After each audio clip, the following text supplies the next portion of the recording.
Du théâtre à présent avec le festival Comédie. Coup de projecteur ce soir sur une pièce qui a connu des heures de gloire au festival d'Avignon. À résister, c'est exister. Une pièce sur la résistance et sur les planches, une star du théâtre français, Francis Boursier, un acteur maintes fois récompensé. La présentation avec Marion Bois et Laurent Pirotte.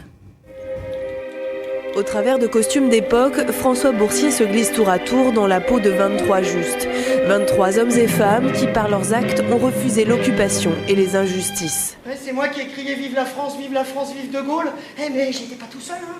Il y en a plein d'autres qui ont crié et hurlé avec moi. Parfois, les gestes paraissent simples. Du sucre dans l'essence des Allemands, les panneaux d'indication inversés. La résistance prend des formes variées. Il y a un moment donné, dans la vie de quelqu'un, il ne va plus accepter quelque chose, pour x, y raison.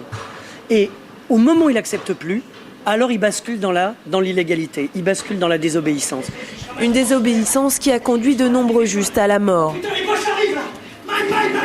Ils sont armés jusqu'aux dents. Pour leur rendre hommage, François Boursier a rencontré des survivants et recoupé leurs témoignages. Sur scène, le résultat prend la forme d'une performance millimétrée.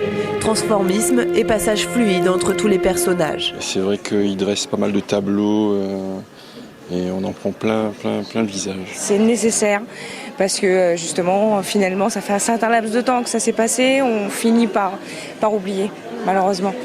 Par le rire ou par les larmes, la pièce n'est pas seulement une prise de conscience sur le passé. Les questions qu'elle déclenche restent d'actualité.